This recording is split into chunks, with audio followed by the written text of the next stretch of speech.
बिस्मिल्लाहिर्रहमानिर्रहीम। बोलते कालम के साथ मैं आमिर रज़ा खान। और भारत को बहुत बड़ा धचका लगा है, ये मैं नहीं कह रहा हूँ, रॉयटर्स की स्टोरी है और रॉयटर्स समेत बहुत सारे अखबारात और मीडिया हाउसेस ने इस स्टोरी को फ्लैश किया है कि भारत दुबई में तेजाज के ज़रिए करोड़ों अरबों डॉलर कमाना चाहता था। और इसी ख्वाहिश को लेकर मोदी ने इजाज़त दी थी कि तेजस को जो है दुबई एयर शो में लाया जाए, जहाँ पर दुनिया भर से वो बायर्स जो जंगी जहाज़ ख़रीदना चाहते हैं, यानी वो ममालिक जो जंगी जहाज़ ख़रीदना चाहते हैं, वो आएंगे, तेजस की कारकर्दगी को देखेंगे। इसके लिए ही इस पायलट को 2 माह तक ट्रेनिंग दी गई और ट्रेनिंग के बाद तेजस पर बिठाया गया।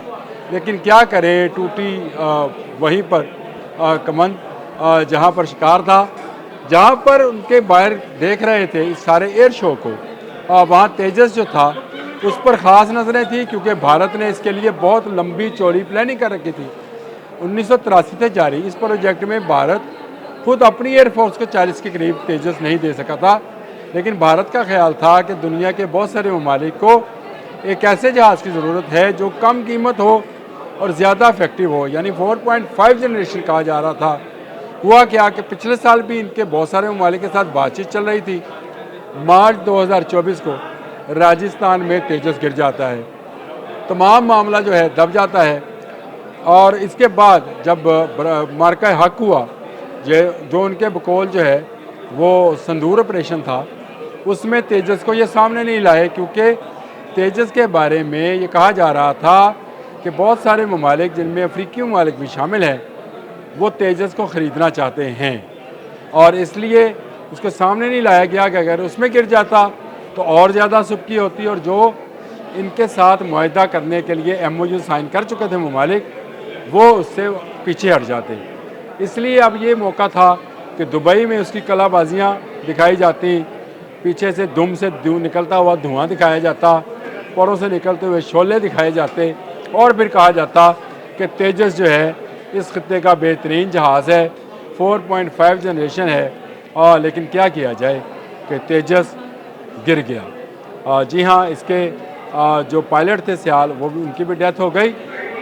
और वो तमाम ममालिक जो अमरप्रीत सिंह से मुलाकात करना चाहते थे, जो भारतीय एयरफोर्स के चीफ हैं, उनसे मुलाकात करना चाहते थे, उन्होंने अपनी मुलाकातें कैंसिल कर दी। जो मुआहदात करना चाहते थे, MOU साइन करना चाहते थे, उन्होंने उन MOUs की जो मीटिंग्स थी उनको ही कैंसिल कर दिया और भारत को सुबकी हुई। ये रॉयटर्स की खबर है कि भारत का सबसे बड़ा धचका ये है कि उसका अपना तैयार करदा बडी, यानी ये तेजस जो है मार्क 2, ये MK2, ये जो है ये नहीं बिक सका।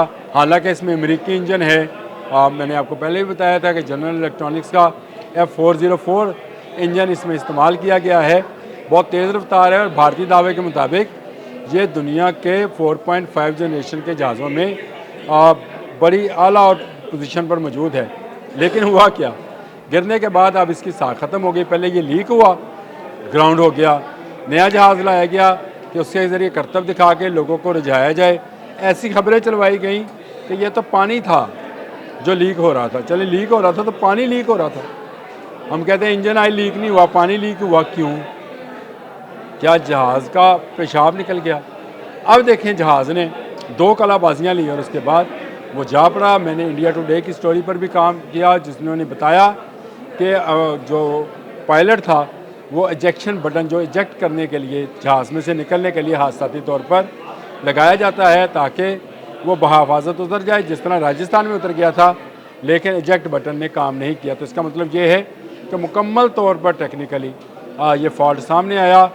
इस स्टोरी के मुताबिक भारत को ये बहुत बड़ा धचका है। भारत जो अब जहाज़ एक्सपोर्ट करने की सोच रहा था, कहाँ 83, कहाँ 2025, 42 साल के बाद उसको ख्याल था कि शायद वो एक ऐसा जहाज़ बनाने में कामयाब हो गया है जो थर्ड वर्ल्ड के बहुत सारे ममालिक जो हैं उनको फ़रोख्त किया जा सकता है।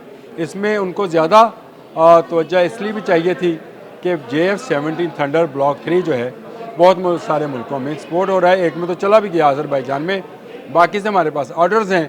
और अभी इस दुबई शो में भी हमारे ज़हीर बाबर साहब ने जो है एक और मुस्लिम मुल्क के साथ मुआहदा किया है, यानी MOU साइन हो गया है। और इसमें कितने जहाज़ उनको चाहिए होंगे और कितने हम बनाकर दे पाएंगे, इसकी वो जो डिटेल्स हैं, जो निटी-गिटीज़ हैं, वो तय की जानी हैं। लेकिन भारत के लिए ये इतना बड़ा धचका है जिसमें से बहुत लंबे अरसे तक वो नहीं निकल सकेगा। भारत ने पहले, भारतीय मीडिया ने इसका इल्ज़ाम पायलट पर लगाने की कोशिश की। जब वो कामयाब नहीं हुआ तो फिर उन्होंने ये इल्ज़ाम अमेरिका पे लगाने की कोशिश की। और अब जो है दुनिया की मीडिया हाउसेस जो हैं पुकार कर बता रहे हैं कि मोदी का प्लान था कि इस जहाज़ को बेचकर वो लाखों डॉलर लाएगा, लाखों अरबों डॉलर लाएगा और अपने मुल्क की दिफा को मजबूत बनाएगा और भारतीय जहाज़ जो है दूसरे मुल्कों में भी प्रवास करेगा। लेकिन क्या किया जाए, पिछले साल राजस्थान में गिर गया, इस साल दुबई में तेजस को हादसे का शिकार होना पड़ा, जिसमें उनका एक कीमती पायलट भी अपनी जान से गया। ये खबर ज़्यादा बड़ी है, याद रखिए कि पायलट इजेक्ट नहीं हो सका। इसका मतलब ये है कि हंगामी सूरत हाल में इस जहाज़ में जो एग्ज़िट होने का रास्ता है वो भी बंद हो जाता है और वहाँ से पायलट बाहर नहीं आ सकता है। वो इंडिया टुडे की स्टोरी में तो चीखों पुकार का भी जिक्र है और ये भी कहा गया है।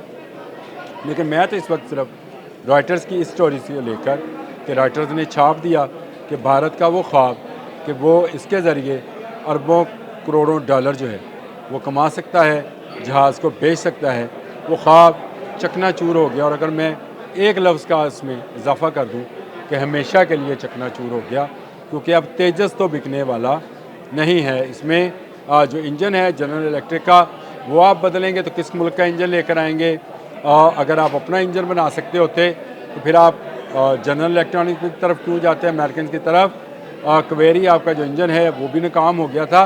तो ये जहाज़ प्रोजेक्ट जो है अरबों खरबों डॉलर खाने के बाद अब मेरा ख्याल है कि यहाँ इसको बंद कर दिया जाएगा, क्योंकि तमाम तेजस जो हैं वो ग्राउंड कर दिए गए हैं। इनमें टेक्निकल प्रॉब्लम्स है, कहीं गिरता है, कहीं लीक होता है और कहीं पायलट समेत जो है तबाह बर्बाद हो रहा है। और एक आग की सूरत में, बगोले की सूरत में इसका मलबा जो है एक बड़े हिस्से में बिखर जाता है। अभी इसका ब्लैक बॉक्स जो है मिलना बाकी है, अभी इसके ब्लैक बॉक्स से बहुत सारी मालूमात मिलना बाकी हैं। लेकिन भारत का ये ख्वाब चकनाचूर हो गया कि वो जहाज़ साजी में एक्सपोर्ट के काबिल कोई जहाज़ बना सकता है। ये ख्वाब उनका हमेशा हमेशा के लिए चकनाचूर हो गया। वो पाकिस्तान के JF-17 थंडर को देखकर ज़्यादा पुरजोश थे कि उनका जहाज़ भी जो है वो 4.5 जनरेशन का है, क्योंकि हमारा ब्लॉक 3 जो है वो भी 4.5 जनरेशन का जहाज़ है अमेरिकन इंजन को लेकर। और वो और ज़्यादा पुरजोश थे कि दुनिया की बेहतरीन टेक्नोलॉजी जो है अमेरिकन है, इसमें कुछ शक भी नहीं है। लेकिन जो अमेरिकन टेक्नोलॉजी को भी ना संभाल पाए, जो एक ऐसा जहाज़ ना बना पाए जो JF-17 थंडर को टक्कर दे सकता, उनका जहाज़ गिर रहा है एक साल में 2 मरतबा और उसका इंजन ऑयल लीक हो रहा है। तो इसका मतलब है कि सोचने की बात यह है कि भारत आने वाले कई साल तक एरोनॉटिकल इंजीनियरिंग में वो कामयाबी हासिल नहीं कर सकता जो पाकिस्तानी एरोनॉटिकल इंजीनियर्स ने बहुत कम अरसे में हासिल की है। JF-17 थंडर मुकम्मल तौर पर ब्लॉक 3 और ब्लॉक 4 तो बन रहा है, ब्लॉक 3 जो है पाकिस्तान में बन रहा है और पाकिस्तान इसको दुनिया के बहुत सारे ममालिक को एक्सपोर्ट करने जा रहा है, जिनमें कुछ जहाज़ तो आज़रबाईजान, जिसका मैंने पहले भी जिक्र कर दिया है, चले गए हैं। पाकिस्तान की एयरफोर्स को सलाम और भारत के गंदे इरादों को और क्या कहा जाए कि वो चाहता ये है कि वो दुनिया में एक असला साज के तौर पर जाना जाए, लेकिन उसका जहाज़ दुबई में गिरकर उसके सारे ख्वाब जो है तोड़ देता है। मोदी जब तक अपनी सोच में मुस्बत नहीं होंगे, जब तक भारतीय सेना और भारतीय एयरफोर्स मुस्बत तरीके से नहीं सोचेगी, कब्ज़ा करने के माइंडसेट के साथ काम करेगी, तो कुदरत उसके साथ ऐसा ही करेगी।